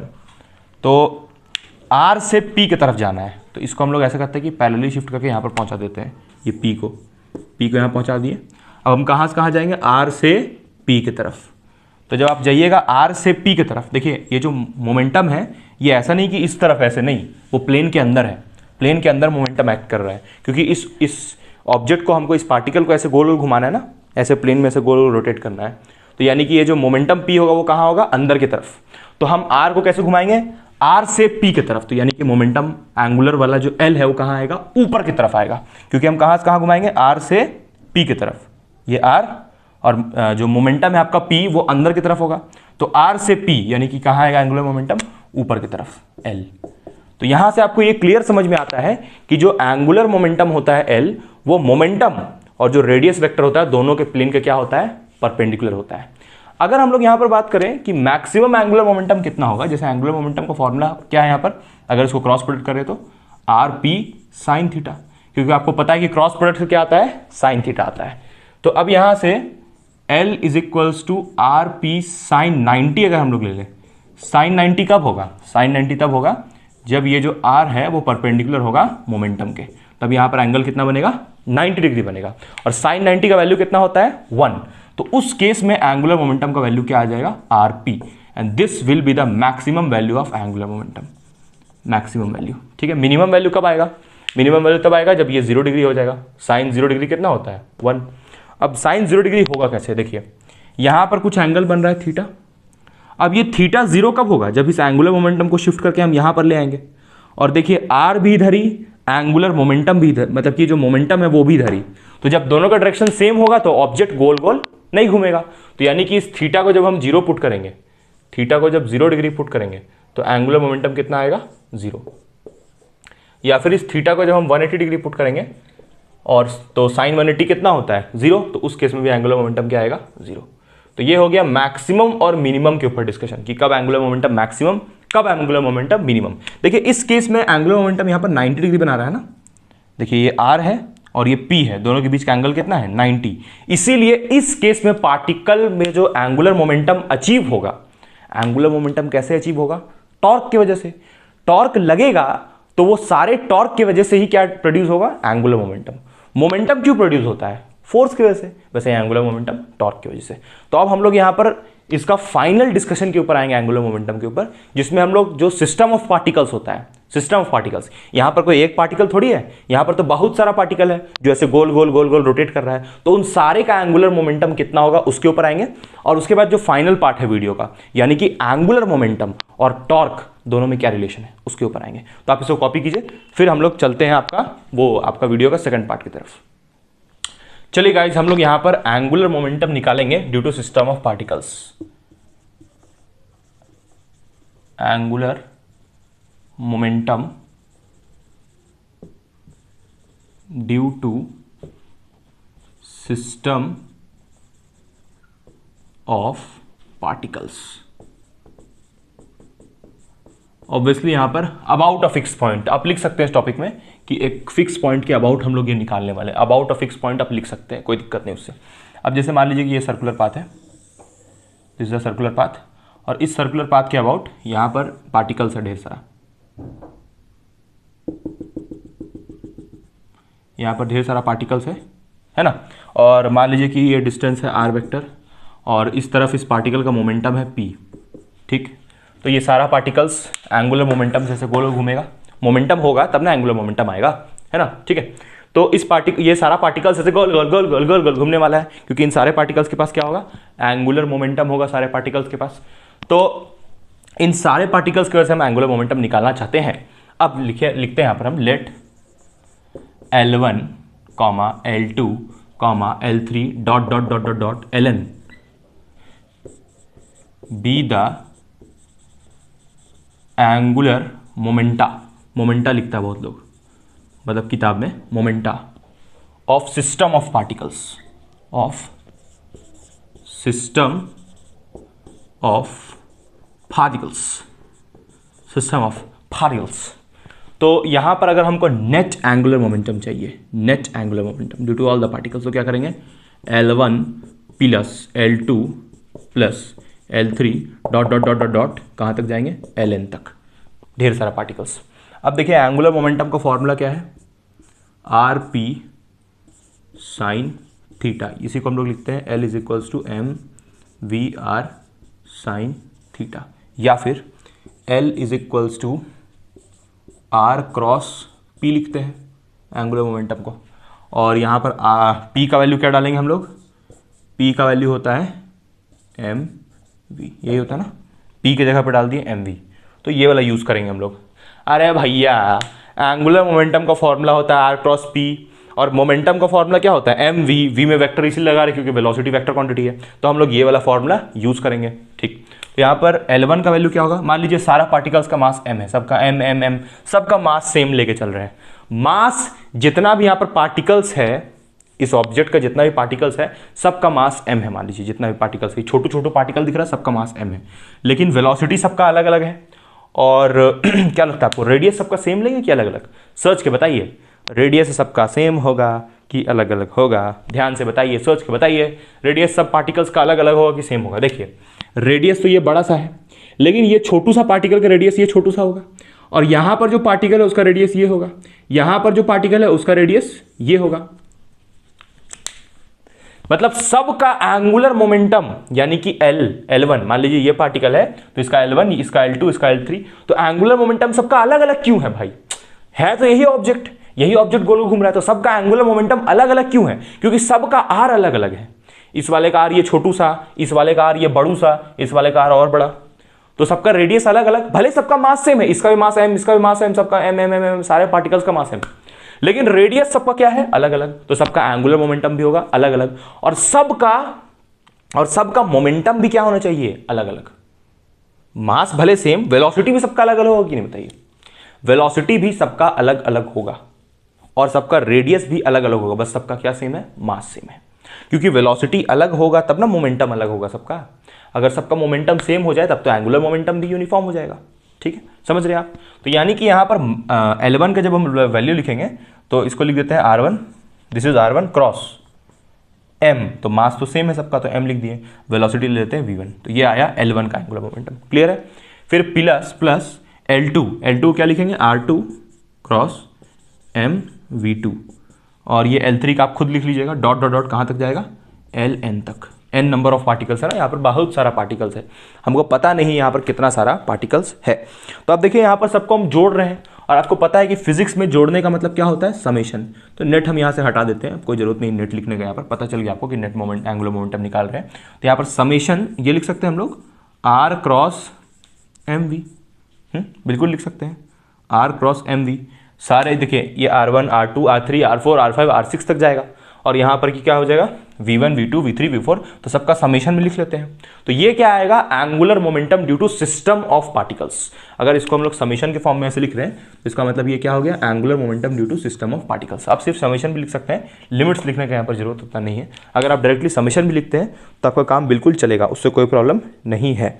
अब देखिए इसको और ऐसे लिख सकते हैं, बहुत सारा किताब में ऐसे भी लिखा रहता है, L is equals to summation R cross P। तो this is angular momentum due to system of particles. बहुत ही आसान था, कोई बहुत भारी नहीं था यहाँ पर, बस समझना थोड़ा था आपको।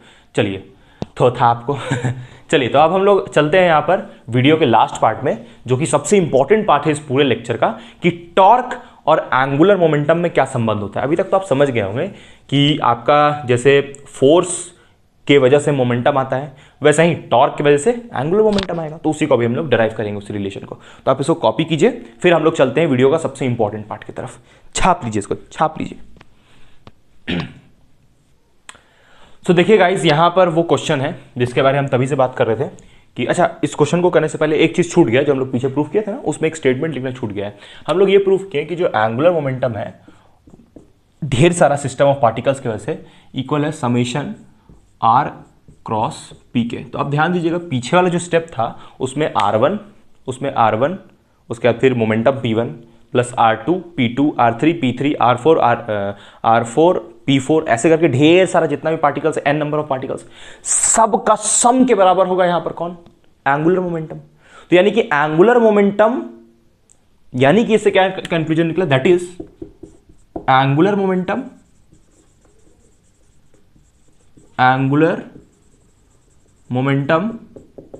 is equals to the sum of angular momentum is equals to the sum of angular momentums of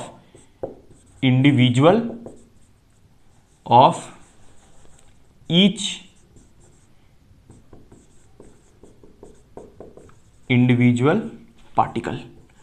angular momentum जो है वो जितना भी इंडिविजुअल पार्टिकल्स है सबका सम के बराबर है। एंगुलर मोमेंटम जो है is equals to the sum of the angular momentum of each individual particle. जितना भी वहां पर इंडिविजुअल पार्टिकल्स से गोल गोल गोल गोल चक्कर काट रहा था, सबका एंगुलर मोमेंटम को जोड़ेंगे तब आएगा मेरा नेट एंगुलर मोमेंटम। आपको उम्मीद करते हैं ये पीछे वाला समझ में आया होगा। देखिए अब ये क्वेश्चन क्या बोल रहा है, ये बहुत इंपॉर्टेंट है। क्या बोल रहा है कि prove that the rate of change of angular momentum of a system of particles, मतलब सिस्टम ऑफ पार्टिकल्स, वही पीछे वाला, about an axis is equals to the total torque acting on the system. यानी कि जो एंगुलर मोमेंटम है वो किसके वजह से प्रोड्यूस होता है, टॉर्क की वजह से। उस चीज को प्रूव करना है, ठीक है। अब जब लास्ट में रिजल्ट आएगा तब आपको समझ में आएगा कि ये स्टेटमेंट का रिजल्ट क्या होगा। अभी हम यहाँ पर एक्सप्रेशन लिख के आपको कंफ्यूज करना नहीं चाहते। आप समझिए कि ये क्या बोल रहा है कि भाई जो एंगुलर मोमेंटम का रेट ऑफ चेंज है, अब देखिए एंगुलर मोमेंटम आपको पता है कि किसके साथ चेंज करेगा, समय के साथ चेंज करेगा। चलिए एक्सप्रेशन लिख ही देते हैं, कंफ्यूज मत होइएगा। Rate of change in angular momentum बोला है ना, तो rate of change in angular momentum of system of particles is equals to the net torque या फिर total torque acting on the system. ये प्रूफ करने बोल रहा है आपको बेसिकली, ठीक है। इसको भी हम लोग प्रूफ करेंगे।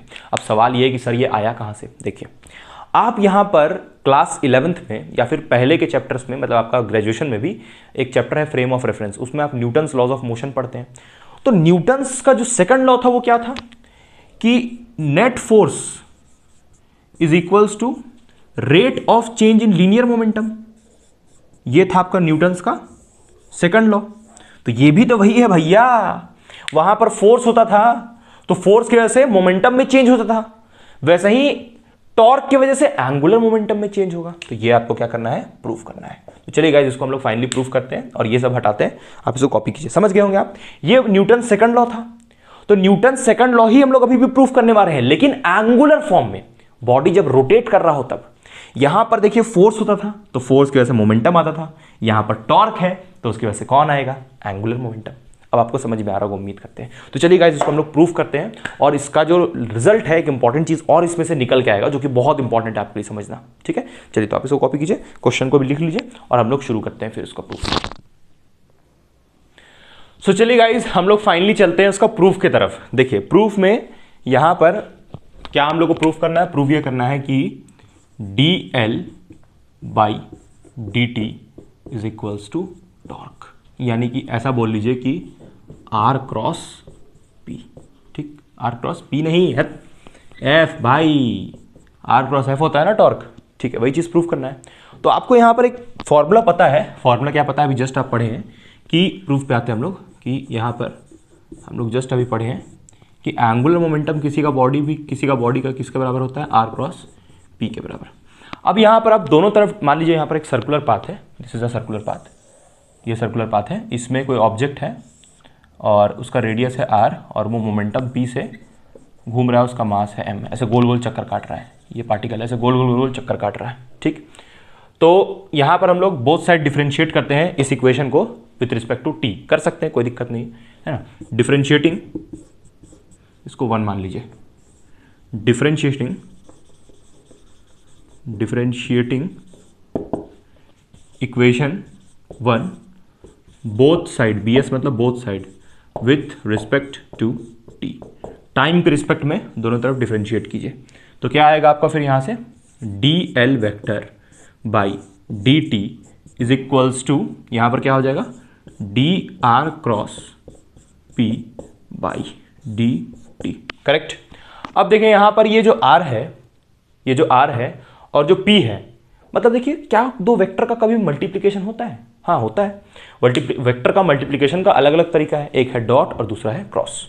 और आपको मैथ्स में बहुत अच्छे से पता है कि जब भी दो क्वांटिटीज के बीच में मल्टीप्लिकेशन होता है तो उसमें हम क्या लगाते हैं, कौन सा रूल लगाते हैं, u इंटू वी रूल, यानी कि प्रोडक्ट रूल, है ना। तो यहाँ पर प्रोडक्ट रूल हम लोग लगाएंगे, तो यानी कि यहाँ पर पहले क्या करते हैं, r को बाहर कर लेते हैं, या फिर चलिए p को बाहर करते हैं, p को बाहर करते हैं और r को डिफरेंशिएट करते हैं, तो dr बाई dt।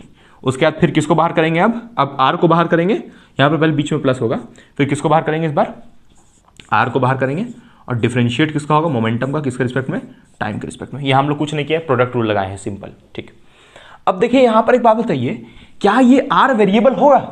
देखिए मोमेंटम तो चेंज हो सकता है ना, क्योंकि मोमेंटम का फॉर्मूला होता है मास इंटू वेलोसिटी, तो ऑब्जेक्ट का मोमेंटम तो चेंज हो सकता है। क्या ऑब्जेक्ट का ये जो रेडियस है r वो भी चेंज होगा, तो जवाब है नहीं। r तो भाई फिक्स होगा ना, डिस्प्लेसमेंट भी बोल सकते हैं आप उसको, या फिर डिस्प्लेसमेंट वेक्टर भी बोल सकते हैं, या फिर पोजीशन वेक्टर भी बोल सकते हैं, ओ से मेजर किए सेंटर से। ठीक, तो ये r तो फिक्स है ना, तो इसका डिफरेंशिएट क्या होगा, 0। तो अगर आप यहीं पर डिफरेंशिएट 0 करके ये वाला एक्सप्रेशन लिखते हैं तो थोड़ा शॉर्ट में हो जाएगा, तो इसको हम लोग पूरा स्टेप बाय स्टेप करने के लिए यहाँ पर dr बाई dt, देखिए आपको पता है कि वेलोसिटी का फॉर्मूला क्या होता है, small displacement by small time, instantaneous velocity या फिर वेलोसिटी का। तो यहां पर भी तो डिस्प्लेसमेंट बाय टाइम है भाई, ये भी तो शॉर्टेस्ट पाथ है, तो डिस्प्लेसमेंट बाय टाइम इसको हम लोग क्या बोल देंगे, वेलोसिटी। तो इसकी जगह हम लिख लेते हैं v, यानी कि वेलोसिटी, प्लस यहां पर dr बाई dt की जगह हम लोग लिख लिए वेलोसिटी। क्या ऐसा लिखना सही है, सोच के बताइए, क्या वेलोसिटी लिखना वहां पर सही है कि गलत है, लिखना सही है कि गलत है। अच्छा एक चीज़ हम लोग यहाँ पर मिस कर दिए, यहाँ पर क्रॉस है ना बीच में, तो यहाँ पर भी क्या लगेगा, हर जगह क्रॉस लगेगा, क्योंकि क्रॉस प्रोडक्ट का यहाँ पर हो रहा है ना, तो यहाँ पर क्रॉस प्रोडक्ट होगा, सॉरी गाइज, मिस्टेक गाइज, यहाँ पर क्रॉस होगा और उसके बाद यहाँ पर हम लोग को वी लिखना चाहिए। अब सही है, अरे भाई वही प्रोडक्ट ही रूल लगा है, बस यहाँ पर क्योंकि क्रॉस प्रोडक्ट था तो हम लोग को भी हर जगह क्या लिखना था, क्रॉस प्रोडक्ट, वो छूट गया था। ठीक है, अब सुनिए, अब यहाँ पर बीच में प्लस है तो प्लस, यहाँ पर r है तो r, यहाँ पर फिर से क्रॉस है और यहाँ पर क्या है, मोमेंटम बाई टाइम। भाई इसको हम लोग यहीं पर 0 कर सकते थे, लेकिन स्टेप बाय स्टेप करने के लिए ऐसे चल रहे हैं। और इधर क्या है मेरा, D L by change in angular momentum with respect to time. अब चलिए इसको हम लोग ऊपर लिखते हैं। इसको हटाइए, देखिए प्रूफ करना ये आप लिख चुके हैं, ये वाला प्रूफ करना है हम लोग को। चलिए ऊपर वाला हम लोग हटाते हैं, प्रूव करना, टू प्रूव ये ऊपर वाला लेके आना है, यानी कि टॉर्क के बराबर लेके आना है। उसका इसका रिजल्ट लिखना है फाइनल, कि क्या रिजल्ट समझ में आया हम लोग को इससे, वो लिखना है। ओके सर, तो अब यहां से क्या आएगा भाई, यहां से D L by D T equals to P cross V plus R cross D P. यहां तक तो ठीक है, कोई दिक्कत नहीं है। अब बताइए कि मोमेंटम का वैल्यू कितना होता है, रुकिए। यहां पर मोमेंटम का वैल्यू हम क्या डाल सकते हैं, मोमेंटम का वैल्यू होता है mass into velocity vector form में।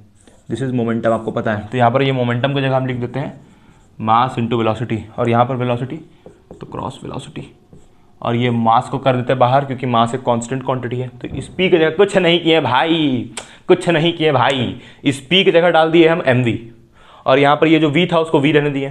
फिर बीच में क्या है, प्लस, तो बीच में हम लोग डाल दिए प्लस। अब उसके बाद यहाँ पर आर है, तो आर यहाँ पर आर है, उसके बाद cross D P by D T, D P vector by D T. ये देखिए सेम क्वांटिटी का क्रॉस प्रोडक्ट क्या होता है, जीरो। आपको ये बात पता है, हम आपको अच्छे से मैथमेटिकल फिजिक्स में समझाए हैं कि अगर ए क्रॉस ए करेंगे तो आंसर क्या आएगा, जीरो। सेम क्वांटिटीज का क्रॉस प्रोडक्ट जीरो होता है। ये आप चाहें तो जा करके वेक्टर ये cross product legendary physics search कर सकते हैं, 1 घंटा का वीडियो है, उसको आप देख करके समझ सकते हैं। चलिए, तो यहां पर v क्रॉस v करेंगे तो आंसर क्या मिलेगा, जीरो। तो ये जीरो हो गया। अब बचा क्या यहां पर, r cross dp by dt। अब बताइए कि dp बाई dt, अभी आपको स्टार्टिंग में थोड़ा देर पहले बताए थे कि बचपन में लोग पढ़े कि फोर्स का फॉर्मूला क्या होता है, change in momentum by change in time, Newton second law. तो यहां पर dp बाई dt को हम क्या लिख सकते हैं, तो जीरो हो गया। r cross dp by dt को क्या लिख सकते हैं, f। From this equation we can write this, dp by dt equals to f। और यहां क्या चल रहा था, dl बाई सॉरी यहां चल रहा था dl बाई dt। तो ये सब किसके बराबर होगा, टॉर्क के बराबर, क्योंकि आपको पता है कि टॉर्क का मतलब क्या होता है, r cross f। r cross f का मतलब क्या होता है, टॉर्क। प्रूव हो गया ना, r cross f equals to torque. यहां से ये चीज प्रूव हो चुका है गाइज। तो अब इसका हम लोग फाइनल कंक्लूजन अभी लिखेंगे, उससे पहले इसको हम लोग डब्बे में डाल लें। यानी कि जो चेंज इन एंगुलर मोमेंटम होता है किसी भी बॉडी का, वो किस वजह से होता है, क्योंकि उस बॉडी में टॉर्क लगता है, जो आपको स्टार्टिंग में बताए थे। मान लीजिए कि ये ऑब्जेक्ट ऐसे यहां पर गोल गोल गोल गोल घूम रहा है, तो क्यों घूम रहा है भाई, क्योंकि इसके पास क्या है, इसके ऊपर क्या लग रहा है, टॉर्क लग रहा है। तो यानी कि जो एंगुलर मोमेंटम है वो कब आता है बॉडी में, जब बॉडी में क्या लगता है, टॉर्क लगता है। देखिए, rate of change in angular momentum with respect to time is equals to the torque of the body. जितना ज्यादा टॉर्क लगेगा बॉडी में, उतना ज्यादा बॉडी का क्या डेवलप होगा, एंगुलर मोमेंटम डेवलप होगा। जितना ज्यादा बॉडी में फोर्स लगेगा, उतना बॉडी में क्या डेवलप होगा, मोमेंटम। ये आप 9th में पढ़े थे। और यहां पर क्या समझ में आ रहा है, जितना ज्यादा बॉडी में टॉर्क लगेगा, उतना ज्यादा बॉडी में क्या डेवलप होगा, एंगुलर मोमेंटम। तो जितना भी बॉडीज में जो कि गोल गोल घूमता है, वो किस वजह से घूमता है, क्योंकि उस पर टॉर्क लगता है, और टॉर्क लगने की वजह से उसके ऊपर क्या आता है, एंगुलर मोमेंटम उस पर आता है। आप उम्मीद करते हैं आप समझ गए होंगे।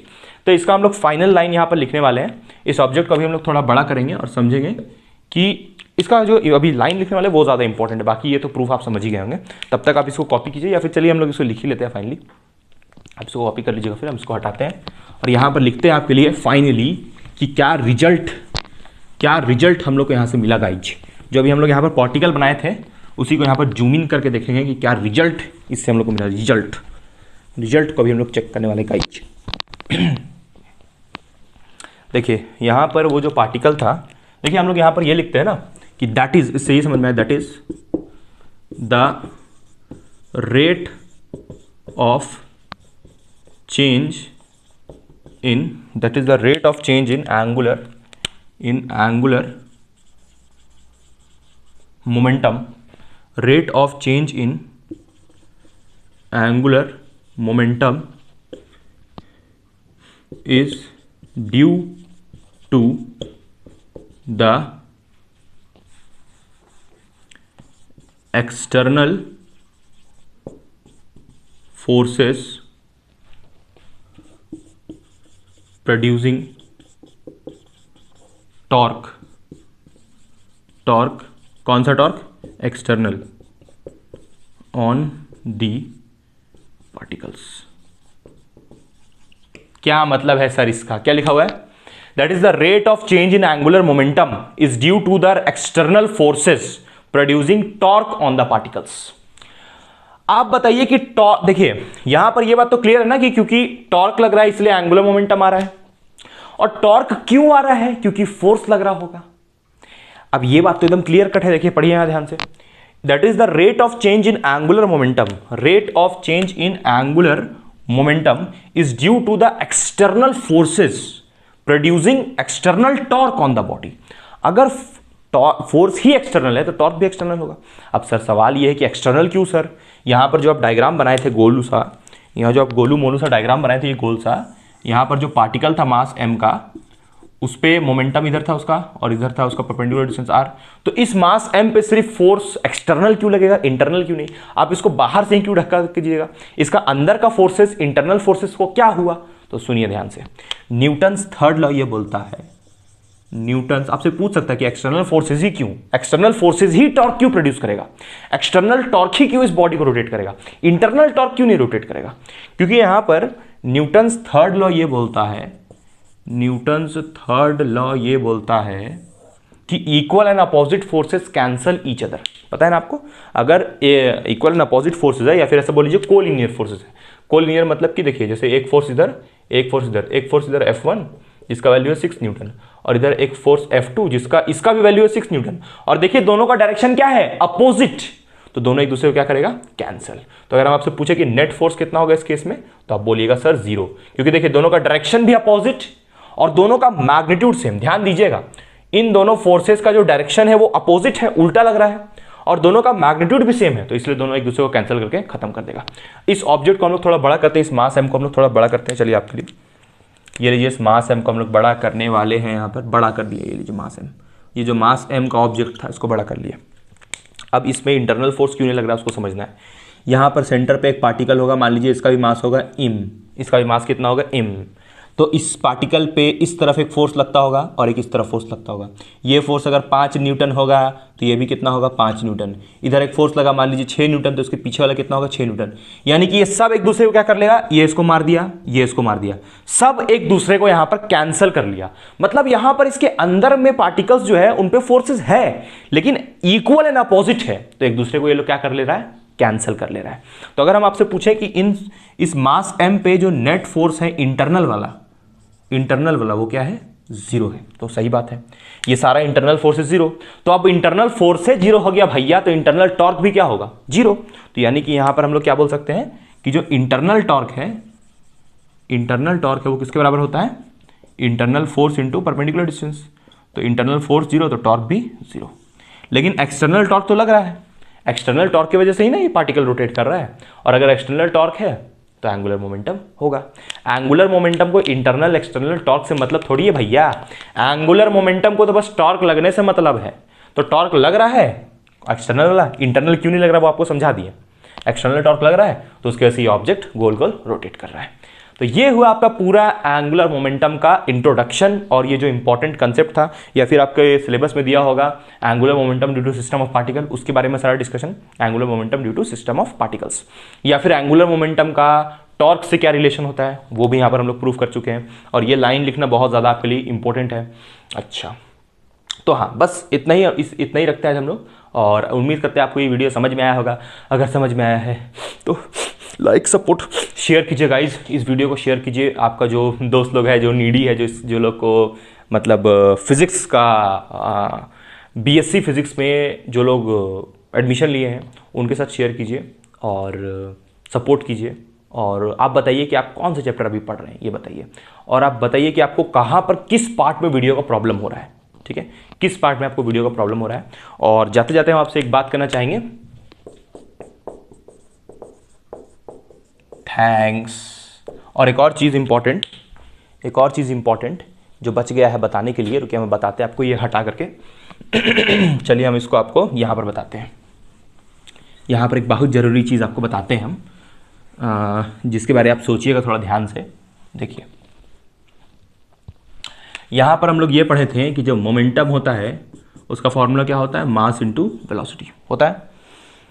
तो अगर हम लोग बात करें एंगुलर मोमेंटम का तो उसका फॉर्मूला क्या होगा, जैसे मोमेंटम का फॉर्मूला मास इनटू वेलोसिटी, तो एंगुलर मोमेंटम का क्या होगा, तो इसका होगा मोमेंट ऑफ इनर्शिया, और वेलोसिटी के लिए क्या होता है, डब्ल्यू। देखिए ये भी एक रिलेशन हुआ जिसको हम लोग आगे कंटिन्यू करेंगे। इस आई देखिए मतलब ये समझ में आया कि मास को हम लोग किससे रिप्लेस करते हैं, मोमेंट ऑफ इनर्शिया से। जैसे वेलोसिटी को किससे रिप्लेस करते हैं, डब्ल्यू से, वैसे ही मास को किससे रिप्लेस करते हैं, मोमेंट ऑफ इनर्शिया से। तो ये आप समझिए, बताइए कमेंट करके कि क्या है, कि आपको समझ में आ रहा है ये, ठीक है। तो यहीं तक हम लोग रखते हैं गाइस, आगे फिर हम लोग नेक्स्ट वीडियो में कंटिन्यू करेंगे। Thank you guys.